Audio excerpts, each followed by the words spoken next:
السلام علیکم ورحمۃ اللہ تعالی وبرکاتہ۔ نحمده ونصلی ونسلم علی رسوله الکریم، اما بعد فاعوذ باللہ من الشیطان الرجیم، بسم اللہ الرحمن الرحیم۔ ان اللہ وملائکتہ یصلون علی النبی یا ایہا الذین آمنوا صلوا علیہ وسلموا تسلیما۔ اللہم صل علی سیدنا ومولانا محمد معدن الجود والکرم وآلہ الکرام وابنہ الکریم وبارک وسلم صلاۃ وسلاما علیک یا رسول اللہ صلی اللہ تعالی علیہ وسلم۔ سورہ بقرہ آیت نمبر 6 کی تفسیر ہے۔ اللہ تبارک و تعالی ارشاد فرماتا ہے، ان الذین کفروا سواء علیہم اانذرتہم ام لم تنذرہم لا یؤمنون۔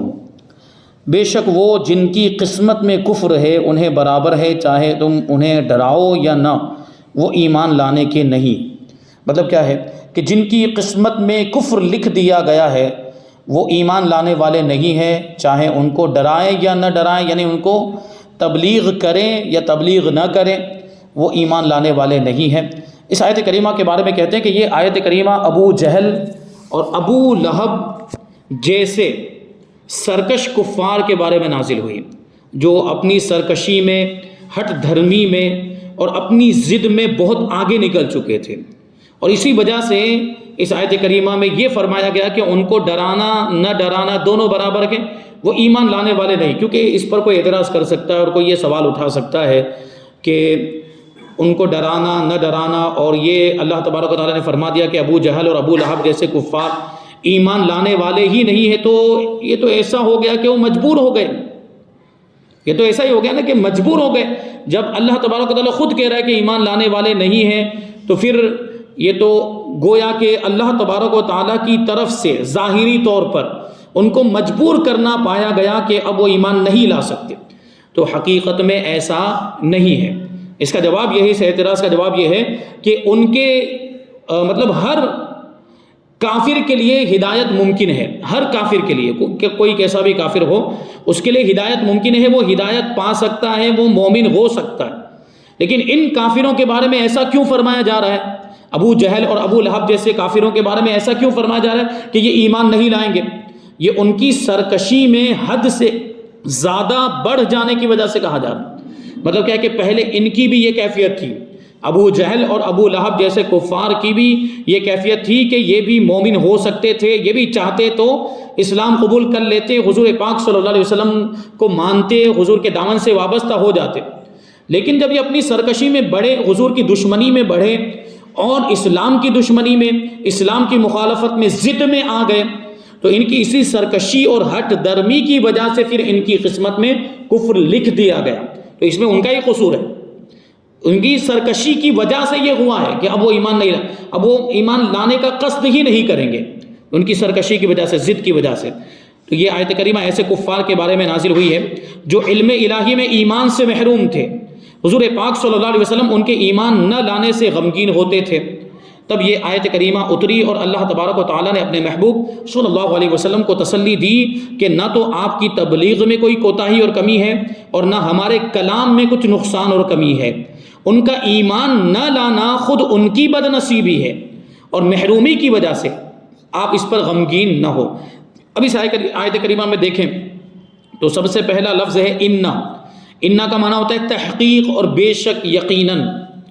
تو یہ اس مقام پر بولا جاتا ہے، اس جگہ پر انا لایا جاتا ہے جہاں کوئی شخص کلام کا انکار کر رہا ہو، یا خود کلام ایسا اہم ہو کہ جس کے انکار کا اندیشہ ہو۔ چونکہ یہ مضمون بہت اہم تھا، یہ جو آیت کریمہ میں جو بات بیان کی گئی یہ بہت اہمیت کی حامل تھی، اور نا سمجھ لوگ یقیناً اس کا انکار کرنے والے تھے اور انکار کر بھی رہ گئے۔ اس لیے کلام کی اہمیت سمجھانے کے لیے اس جگہ پر انا لایا گیا کہ جو بات آگے بیان کی جا رہی ہے وہ یقینی ہے، اس میں کوئی شک نہیں ہے، اس میں کوئی شبہ نہیں ہے، اور وہ بالکل حقیقت کے مطابق ہے۔ الذین سے یا تو خاص لوگ مراد ہیں جیسے ابو جہل، ابو لہب اور ولید بن مغیرہ وغیرہ، یا عام وہ کفار مراد ہیں جن کی ضد اور ہٹ درمی ان کی طرح ہو، یعنی ابو جہل اور ابو لہب کی طرح ہو۔ خیال رہے کہ قرآن پاک کی عبارت کے عموم کا لحاظ ہوتا ہے، نہ کہ واقع نزول کے خصوص کا۔ یعنی اگرچہ یہ کہا جا رہا ہے کہ یہ آیت کریمہ ابو جہل، ابو لہب، ولید بن مغیرہ جیسے کفار کے بارے میں نازل ہوئی، لیکن ضروری نہیں ہے کہ اس طرح کے کفار یہی لوگ ہیں، اور بھی کفار ہو سکتے ہیں، اور بھی کافر ہو سکتے ہیں جو ہٹ درمی میں اور ضد میں اسلام کی مخالفت اور اسلام کی دشمنی میں اتنے آگے بڑھ چکے ہوں کہ پھر وہ بھی ایمان سے محروم ہو گئے ہوں اور ان کی قسمت میں بھی کفر لکھ دیا گیا۔ ایسے دوسرے کفار بھی ہو سکتے ہیں۔ یعنی کہتے ہیں کہ اگرچہ آیت خاص چند لوگوں کے حق میں اتری ہے، لیکن چونکہ اس کے الفاظ عام ہیں، اس لیے اس آیت سے وہ سب لوگ مراد ہو سکتے ہیں جو ازلی کافر ہوں، جو ازلی کافر ہوں، یعنی ہمیشہ کے لیے ان کی قسمت میں کفر لکھ دیا گیا اور پہلے ہی سے کافر ہو، پہلے ہی سے اللہ تبارک و تعالیٰ کے علم میں ان کا کافر ہونا لکھ دیا گیا ہو۔ اب ایک لفظ ہے کفرو۔ کفرو یہ کفر سے بنا ہے۔ کفر کے لغوی معنی ہوتے ہیں چھپانا اور ڈھکنا، اسی لیے چھلکے کو کفور کہتے ہیں، کیونکہ وہ مغز کو ڈھانپے ہوتا ہے۔ کسی بھی چیز کا جو چھلکا ہوتا ہے اس چھلکے کے اندر اس کا جو اصل مغز ہوتا ہے وہ چھپا ہو۔ جیسے مثال کے طور پر اخروٹ کا ایک چھلکا ہوتا ہے، تو اخروٹ کا جو مغز ہے وہ اس چھلکے کے اندر چھپا ہوا ہوتا ہے، یعنی وہ چھلکا اس کو چھپا لیتا ہے، اس کو ڈھک دیتا ہے۔ اور کافور کو بھی کافور اس لیے کہتے ہیں کہ اس کی بو تمام بوؤں کو ڈھک لیتی ہے، یعنی کافور کی بو، کافور کی جو خوشبو ہوتی ہے وہ بہت زیادہ پھیلتی ہے، جس کی وجہ سے دوسری جو خوشبو ہوتی ہے وہ اس کے مقابلے میں ماند پڑ جاتی ہے۔ شریعت میں کفر کے معنی یہ ہے کہ اللہ کے وجود یا اس کی توحید یا کسی نبی کی نبوت یا دینی ضروریات میں سے کسی چیز کا انکار کر دینا۔ اللہ کے وجود کا کوئی انکار کر دے تو کافر ہو جائے گا۔ اللہ کی توحید کا، یعنی اللہ تبارک و تعالیٰ ایک ہے، یہ ماننا بھی ضروری ہے۔ اگر ایک سے زیادہ کوئی خدا مانتا ہے یا اللہ کے ساتھ کسی کو کوئی شریک کرتا ہے یا کسی اور کو بھی واجب الوجود مانتا ہے یا کسی اور کو بھی اللہ کے علاوہ عبادت کا حقدار سمجھتا ہے تو وہ کافر ہو گیا، بلکہ تو مشرک ہے۔ یہ بات ابھی یہ دوسرے ادھر چلی جائے گی۔ کہتے ہیں کہ یا تو نبی پاک صلی اللہ علیہ وسلم کی نبوت کا انکار کرنا یہ بھی کفر ہے، اور ضروریات دین میں سے کسی ضرورت دینی کا انکار کرنا بھی کفر ہے۔ اب دینی ضروریات کا کیا مطلب ہوتا ہے؟ وہ کہتے ہیں کہ دینی ضروریات وہ چیزیں ہیں جن کو عام مسلمان جانتے ہوں کہ یہ دینی چیزیں، یعنی ان کا تعلق دین سے ہے۔ ایسی چیزیں جن کا ثبوت قرآن و حدیث سے قطعی اور یقینی طور پر ہو اور جن کا ماننا ضروری ہو، جن کا ماننا ایمان کا حصہ ہو، جیسے جنت کو ماننا، دوزخ کو ماننا اور قیامت کو ماننا، تقدیر کو ماننا اور سارے رسولوں کو ماننا، ساری کتابوں کو ماننا اور اس میں اللہ کو ماننا، رسول اللہ کو ماننا، یہ تو پہلے نمبر پر آئے گا۔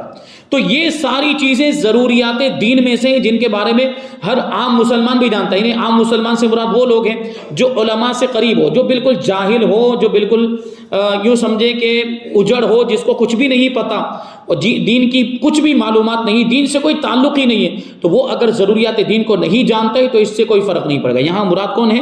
وہ مسلمان مراد ہے جو علماء کے قریب رہتے ہیں اور علماء کی صحبت میں اٹھتے بیٹھتے ہیں، جس کی وجہ سے ان کو دین کی تھوڑی معلومات ہے، تو وہ بھی جانتے ہیں کہ بھائی قیامت کو ماننا ضروری ہے، جنت کو ماننا ضروری ہے، دوزخ کو ماننا بھی ضروری ہے اور تقدیر کو ماننا بھی ضروری ہے، سارے رسولوں کو، سارے نبیوں کو ماننا ضروری ہے، فرشتوں کو ماننا ضروری ہے۔ یہ ساری چیزیں جو ہے کہ وہ جانتے ہیں، یعنی وہ جن کا جاننا دین میں داخل ہونے کے لیے ضروری ہو۔ تو سمجھو کہ جس چیز کو مان کر انسان مسلمان ہوتا ہے اس کا انکار کر کے کافر بن جاتا ہے۔ یہ ساری چیزوں کو ماننا یہ ایمان کا حصہ ہے، ان ساری چیزوں کو مان کر ہی تو آدمی مسلمان بنتا ہے۔ تو ان میں سے کسی چیز کا انکار کرنے سے آدمی کافر بھی ہو جاتا ہے۔ جیسے اللہ کے وجود کا انکار کر دے تو کافر ہو جائے گا، قیامت کا انکار کر دے تو کافر ہو جائے گا، جنت و دوزخ کا انکار کر دے تو کافر ہو جائے گا، تقدیر کا انکار کر دے تو کافر ہو جائے گا، یا فرشتوں کا انکار کر دے تو کافر ہو جائے گا۔ یہ ساری چیزیں ایسی ہیں جن کا ثبوت یقینی قطعی طور پر بغیر کسی شک، بغیر کسی شبہ قرآن و حدیث سے ہے، تو ان کا ماننا ضروری ہے۔ بعض کام وہ ہیں جن کو شریعت نے دین کے انکار کا نشان قرار دیا۔ بعض کام ایسے، بعض چیزیں ایسی ہیں کہ آدمی زبان سے کچھ نہ بولے لیکن وہ کام کرنے لگ جائے تو اسی کو انکار مان لیا جاتا ہے کہ یہ دین کا انکار کر رہا ہے، اگرچہ زبان سے انکار نہیں کیا لیکن وہ کام ایسا کیا جو اسلام کے بالکل اپوزٹ ہے، جو اسلام کے ایمان کے بالکل خلاف ہے، تو وہ کافر ہو جائے گا۔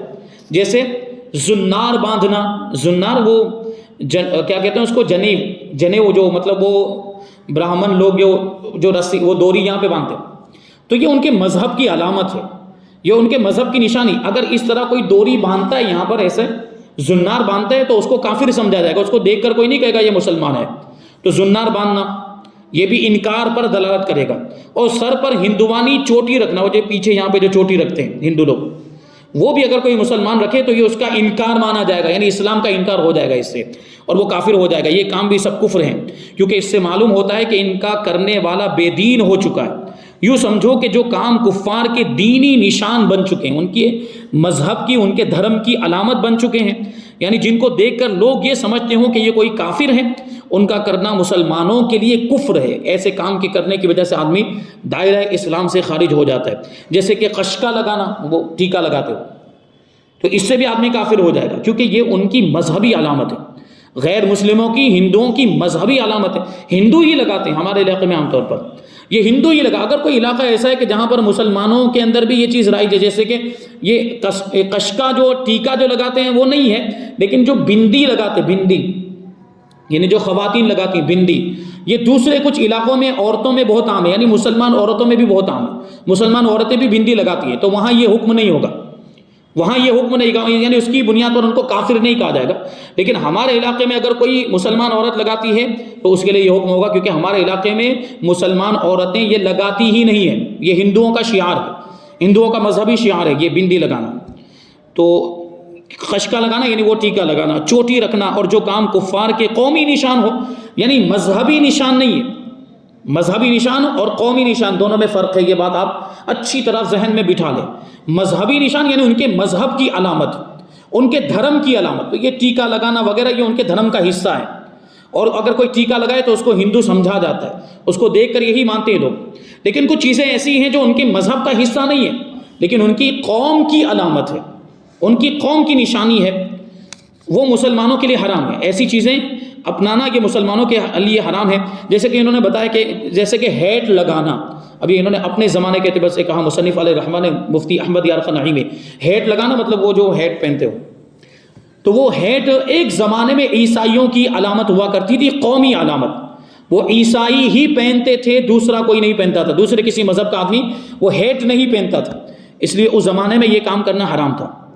اب چونکہ سب پہننے لگ گئے ہیں، اب وہ ان کی کوئی قوم کی مخصوص علامت یا نشانی نہیں رہ گیا ہیٹ پہننا، اس لیے اب اگر پہنیں گے تو اس میں حرام کا حکم نہیں دیا جائے گا، بلکہ ایک زمانے میں تو پینٹ شرٹ پہننے کو بھی حرام قرار دیا گیا تھا، پینٹ شرٹ پہننا بھی ایک زمانے میں حرام تھا، انگریزوں کے زمانے میں، یا جو ہے کہ اعلیٰ حضرت رضی اللہ تعالیٰ عنہ کے زمانے میں اعلیٰ حضرت رضی اللہ تعالیٰ نے خود یہ فتویٰ دیا ہے کہ پینٹ شرٹ پہننا جائز نہیں ہے، کیوں؟ کیونکہ یہ عیسائیوں کی قومی علامت ہے، یعنی پینٹ شرٹ اس زمانے میں عیسائی ہی پہنتے تھے، انگریز ہی پہنتے تھے، یہاں تک کہ ہندو بھی نہیں پہنتے تھے، ہندو بھی وہ دھوتی اور کرتا پہنتے تھے، اور مسلمانوں کو پائجامہ اور کرتا یہ اس زمانے میں عام لباس ہوا کرتا تھا، مسلمان پینٹ شرٹ نہیں پہنتے تھے، اس لیے اس زمانے میں علماء نے یہ فتویٰ دیا تھا کہ پینٹ شرٹ پہننا جائز نہیں ہے، حرام ہے، گناہ ہے۔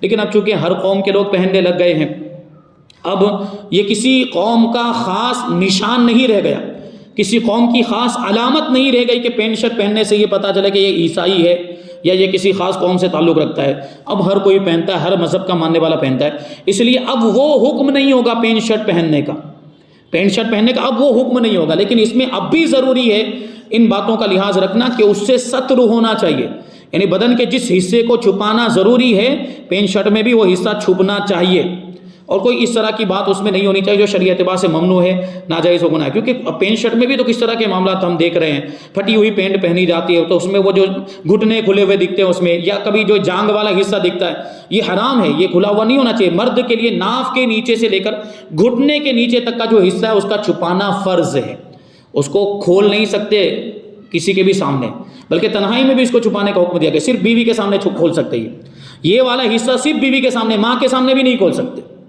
یہ والا حصہ بالغ ہو جانے کے بعد کی بات ہے۔ تو یہ حصہ چھپانا، اب ایسا کوئی لباس ہے جس میں یہ حصہ دکھ رہا ہے، گھٹنے دکھ رہے ہیں، یا وہ جانگ والا حصہ، وہ پھٹی ہوئی پینٹ پہن لی، یا کبھی پینٹ اتنی نیچے ہوتی ہے کہ جھکنے پر وہ پیچھے والا حصہ کھل جاتا ہے، وہ بھی ناجائز و گناہ حرام ہے۔ اور نماز کے اندر ایسا ہوا، نماز کے اندر جھکنا پڑتا ہے، رکوع کرتا ہے آدمی، سجدہ کرتا ہے، اور ٹی شرٹ یا جو شرٹ وہ پہنا ہے بہت اونچا ہے، اس کی وجہ سے وہ پیچھے کا حصہ کھل جاتا ہے، وہ اگر وہ جو جگہ ہے، جو پیچھے کا مقام ہے، وہاں پر 1/4 وہ ایک عضو کے برابر ہے، یعنی جو بیٹھنے کی جگہ اس کے اوپر والا حصہ، یہ ناف کے نیچے سے یہاں سے سطر شروع ہوتا ہے، ناف کے نیچے سے لے کر، تو بالکل اس کی سیدھ میں پیچھے والا جو حصہ ہے وہاں اس کو بھی چھپانا ضروری ہے، اس کو بھی چھپانا ضروری، اس کو بھی چھپانا فرض ہے، اور وہ کھل جاتا ہے نماز کی حالت میں بسا اوقات۔ تو اگر 1/4 جتنا 1/4 جتنا حصہ وہ کھل گیا ہے یا اس سے زیادہ کھل گیا، اور 3 مرتبہ تسبیح کہنے کی مقدار وہ کھلا رہ گیا نماز کے اندر. 3 مرتبہ تسبیح مطلب 3 مرتبہ سبحان اللہ کہنے کی مقدار، سبحان اللہ سبحان اللہ سبحان اللہ، اتنی مقدار وہ کھلا رہ گیا تو نماز فاسد ہو جائے گی، نماز ٹوٹ جائے گی. کیونکہ نماز میں ستر عورت فرض ہے، شرط ہے. ستر عورت یعنی اتنے حصے کو چھپانا یہ شرط ہے. اگر یہ نہیں چھپا ہوا ہے یا ان میں سے کسی عضو کا چوتھائی حصہ یا اس سے زیادہ کھلا ہوا ہے تو نماز ہوتی ہی نہیں ہے. تو اس پر توجہ دینے کی ضرورت ہے. تو لباس کی بات آئی تھی تو اس کو بیان کر دیا گیا. تو یہ لباس کسی زمانے میں کسی خاص قوم کا شعار ہوا کرتا تھا، اس لیے اس کو ناجائز کہا، لیکن اب نہیں، اب شعار نہیں ہے. جیسے کہ ابھی وہ ٹائی لگانے کا مسئلہ بہت پیش آتا ہے. ٹائی لگانے کا اسکول میں بچے جاتے ہیں ان کے لیے ٹائی کو لازم قرار دے دیا جاتا ہے. تو ہمارے علماء نے یہ فتویٰ دیا کہ ٹائی لگانا حرام ہے.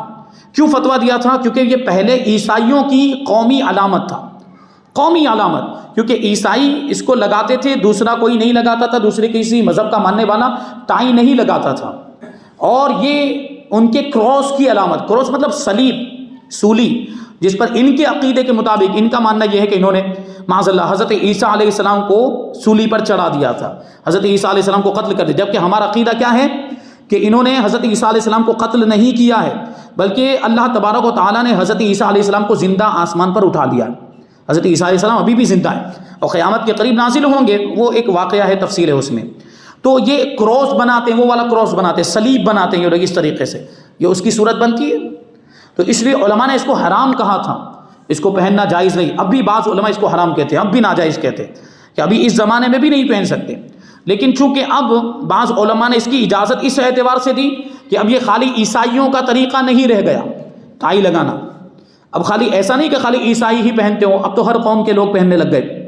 ہندو بھی پہنتے ہیں، پنجابی بھی پہنتے ہیں، یا کسی اور مذہب سے تعلق رکھنے والے ہوں وہ بھی ٹائی پہنتے ہیں. تو یہ ان کا قومی شعار نہیں رہا، ان کے قوم کی علامت اور ان کی قوم کی نشانی نہیں رہ گئی. اب اگر پہنتے تو حرام کا حکم نہیں ہوگا. ابھی بھی بہتر تو یہی ہے کہ بچے، اگر بچنا ممکن ہو تو بچنا ہی چاہیے، کیونکہ علماء کا اس میں اختلاف ہے. جس چیز میں علماء کا اختلاف ہو اس سے بچنا ہی بہتر ہوتا ہے. اب یہاں پہ چونکہ کفر کی بات چل رہی ہے، دیکھیے قرآن کریم میں کفر 4 معنوں میں استعمال ہوا ہے. ایک ایمان کا مقابل، ایک ایمان کا اپوزٹ، اور دوسرا انکار کرنا، تیسرا شکر کا مقابل یعنی ناشکری کرنا. جیسے اللہ فرماتا ہے وَاشْكُرُوا لِي وَلَا تَكْفُرُونَ، میرا شکر ادا کرو، میری ناشکری نہ کرو. یہاں پہ تکفرون میں جو کفر کے مادے سے بنا ہوا ہے اس کا معنی ہوگا ناشکری کرنا. میرا شکر ادا کرو، میری ناشکری نہ کرو. چوتھا معنی ہے بیزاری، کسی سے بیزار ہونا، کسی سے ناراض ہونا، کسی سے لا تعلق ہو جانا، کسی سے خفا ہو جانا. یہ ایک معنی کفر کا، ایک معنی یہ بھی ہے. جیسے یہ آیت کریمہ ہے یکفر بعضکم بعضا، ان میں سے بعض، تم میں سے بعض سے بیزار ہو جاتے ہو، یعنی بعض سے ناراض ہو جاتے ہو، خفا ہو جاتے ہو، لا تعلق ہو جاتے ہو. یہاں پہلا معنی مراد ہے. کون سا معنی مراد ہے یہاں پر اس آیت کریمہ میں؟ پہلا والا معنی جو ایمان کا مقابل ہے، جو ایمان کا اپوزٹ. کیونکہ ابو جہل، ابو لہب جیسے کفار کی بات چل رہی ہے، تو یہاں کون سا معنی مراد ہوگا؟ جو ایمان کا مقابل ہے. کیونکہ اس سے پہلے ایمان کا ذکر ہو چکا ہے، ایمان والوں کی صفات بیان کی گئی. اور کفر بھی 4 طرح کا ہے. کفر انکار یہ ہے کہ خدا تعالیٰ کو جانے ہی نہیں. کفر انکار یہ ہے کہ اللہ تبارک و تعالیٰ کو جانتا ہی نہیں ہے کہ اللہ کیا ہوتا ہے، خدا کیا ہے، معبود کیا ہے، وہ جانتا ہی نہیں ہے. جیسے کہ رب سے بے خبر کفار، کچھ لوگ ایسے ہیں جو رب سے ہی بے خبر ہے. یا جی تو کچھ لوگ ایسے ہیں جو جنگلوں میں رہتے ہیں جہاں پہ کوئی ان کو تعلیم پہنچانے والا نہیں، کوئی سکھانے والا نہیں ہے، کوئی علم دینے والا نہیں. رب کی معلومات، خدا کی معلومات ان تک پہنچانے والا کوئی نہیں، جو جنگلوں میں پہاڑوں میں رہتے ہیں. تو وہ ایسے کفار ہیں. ان کا کفر انکاری ہے کہ خدا کو جانتے ہی نہیں ہیں. اور دوسرا کفر ہے کفر جحود، کہ وہ خدا کو تو جانتے ہیں مگر زبان سے اقرار نہیں کرتے، یعنی زبان سے اس کو خدا مانتے نہیں، زبان سے بول کر اللہ تبارک و تعالیٰ کا خدا، اس کے خدا ہونے کا اقرار نہیں کرتے، اعتراف نہیں کرتے. جیسے کہ ابلیس کا معاملہ ہے کہ خدا کو مانتا ہے لیکن خدا کے حکم کو نہیں مانتا ہے. اور ضدی کافروں کا کفر. اور تیسرے کفر عناد، سرکشی والا کفر، وہ یہ کہ دل سے جانے اور کبھی زبان سے بول بھی دے، کبھی زبان سے اقرار بھی کر دے، لیکن کسی وجہ سے اس کی اطاعت نہ کرے، یعنی مانے نہ. جیسے کہ ابو طالب کا کفر، کہ ابو طالب کا معاملہ یہ تھا، یہ حضور پاک صلی اللہ علیہ وسلم کے چچا ہیں، لیکن ان کا خاتمہ کفر پر ہوا۔ وہ حضور پاک صلی اللہ علیہ وسلم کو بھی مانتے تھے، اللہ کو بھی مانتے تھے، حضور کے دین کو بھی مانتے تھے، دین اسلام کی تعریف بھی کرتے تھے۔ جیسے کہ یہ شعر یہاں پر بیان کیا ہے کہ وَلَقَدْ عَلِمْتُ بِأَنَّ دِينَ مُحَمَّدٍ مِّن خَيْرِ أَدْيَانِ الْبَرِيَّةِ دِينًا، تو یہ کہا کہ میں یقین کے ساتھ جانتا ہوں کہ محمد صلی اللہ علیہ وسلم کا دین پوری دنیا میں سارے دینوں میں سب سے بہترین دین ہے، لیکن اس کے باوجود اقرار نہیں کیا، کلمہ نہیں پڑھا۔ وہ جان رہے ہیں کہ بہترین دین، لیکن مان نہیں رہے، اقرار نہیں کر رہے ہیں، تو کلمہ نہیں پڑھا تھا، اس لیے ہم ان کو مومن نہیں کہہ سکتے۔ اور جیسے کہ آج کل کے وہ ہندو وغیرہ جو کہ حضور پاک صلی اللہ علیہ وسلم کی نعتیں لکھتے ہیں، بہت سارے ہندو بھی غیر مسلم ایسے ہیں جنہوں نے حضور کی تعریف میں نعتیں لکھی، قصیدے لکھے۔ وہ گرو نانک کے بارے میں بھی ہے، گرو نانک نے بھی حضور پاک صلی اللہ علیہ وسلم کی تعریف میں وہ اشعار لکھے ہیں، حضور کی تعریف میں نعت لکھی ہے، لیکن حضور کو مانا نہیں، کلمہ نہیں پڑھا، تو ہم اس کو مسلمان نہیں مان سکتے۔ اور ان میں حضور پاک صلی اللہ علیہ وسلم کی حقانیت کا اقرار کرنے والے لوگ بھی ہیں، لیکن مسلمان نہیں ہوتے، یعنی نہ ماننے کی وجہ سے ان کو ہم مسلمان نہیں کہہ سکتے۔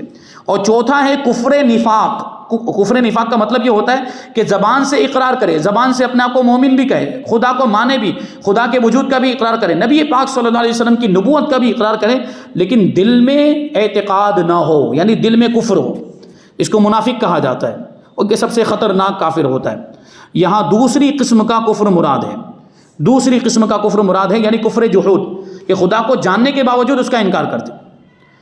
تو کہتے ہیں کہ یہاں کون سا کفر مراد ہے اور کون سے کفار کی طرف اشارہ ہے، کیونکہ تمام کافر تو ایسے نہ تھے جن کے ایمان سے نا امیدی ہو، صدہا کافر مسلمان بھی ہوئے، ان کو تبلیغ کی گئی تو مسلمان ہو گئے۔ تو یہاں یہ کیوں فرمایا جا رہا ہے کہ وہ ایمان لانے والے نہیں ہیں؟ تو پھر یہاں کون سے کافر مراد ہیں؟ جو ضد کی وجہ سے کافر ہوئے، وہ کفار مراد ہیں جو ضد کی وجہ سے کافر ہو گئے۔ تو یہ کہہ رہے ہیں، اس لیے بعض علماء نے فرمایا کہ اس سے مراد وہ کافر ہیں جو ضد کی وجہ سے کافر ہو گئے، بعض تو بے علمی کی وجہ سے کافر رہے، ان کے پاس علم ہی نہیں تھا، جانکاری نہیں تھی، اور بعض شبہات کی وجہ سے، شک کی وجہ سے کافر ہو گئے۔ ان دونوں کے ایمان کی امید ہوتی ہے، یعنی جو بے علمی کی وجہ سے کافر ہوا ہے، اگر اس کو سکھایا جائے، اس کو صحیح بات بتائی جائے تو ہو سکتا ہے مسلمان ہو جائے۔ اور کوئی شک اور شبہ کی وجہ سے اگر کافر ہو گیا تو اس کے شک کو دور کر دیا جائے، اس کے شبہ کو دور کر دیا جائے تو ہو سکتا ہے مسلمان ہو جائے۔ لیکن جو ضد میں کافر ہوا ہے اس کے مسلمان ہونے کی کوئی امید نہیں ہوتی۔ جو ضد میں کافر، سب کچھ جانتا ہے کہ اسلام حق ہے، رسول پاک صلی اللہ علیہ وسلم حق ہے، سچا مذہب، سب کچھ جانتا ہے، اس کے باوجود نہیں مان رہے، تو یہ ضد ہی تو ہے، یہ ہٹ دھرمی ہے، اور اس کا کوئی علاج نہیں، اس کا کوئی علاج نہیں ہوتا۔ ہٹ درمی کی وجہ سے جو اسلام کو قبول نہ کرے، ان کے ایمان کی کوئی امید نہیں، کیونکہ ضد کا علاج کسی عالم کے پاس نہیں، اور وہم کی دوا کسی ڈاکٹر کے پاس نہیں، وہم کی دوا کسی ڈاکٹر کے پاس نہیں ہوتی۔ اسی طرح ضد کا علاج بھی کسی عالم کے پاس نہیں۔ کوئی جو ضد میں آ گیا، اب اس کے سامنے آپ چاہے جتنی بھی دلیلیں دے دیں، قرآن کی دلیل دے دیں، حدیث کی دلیل دے دیں، عقلی دلائل دے دیں، جب وہ ہٹ درمی پر اتر آیا، جب وہ ماننے کے لیے تیار ہی نہیں ہے، تو آپ کی دلیل دینے کا کوئی مطلب نہیں ہے، وہ مسلمان ہو ہی نہیں سکتا۔ تو یہاں ایسے کافروں کی بات چل رہی جو ضد میں کافر ہو گئے تھے، اسلام کی دشمنی میں، سرکشی میں، ہٹ درمی میں، اور ابو لہب، ابو جہل جیسے وہ کفار تھے، اس لیے ان کے بارے میں فرمایا گیا کہ ان کو ڈرانا یا نہ ڈرانا دونوں برابر ہے، ان کو تبلیغ کرنا نہ کرنا دونوں برابر ہے، وہ ایمان لانے والے نہیں ہیں۔ اب یہاں پر یہ کچھ باتیں بیان ہوئی، اور بھی کچھ باتیں باقی ہیں، انشاءاللہ تبارک و تعالیٰ اس کو ہم آئندہ درس میں شامل کریں گے۔ اللہ تبارک و تعالیٰ کی بارگاہ میں دعا ہے کہ جو کچھ بھی بیان ہوا اس پر ہم سب کو عمل کرنے کی توفیق عطا فرمائے، اور نور قرآن سے ہم سب کے دلوں کو روشن اور منور فرمائے۔ وما علینا الا البلاغ۔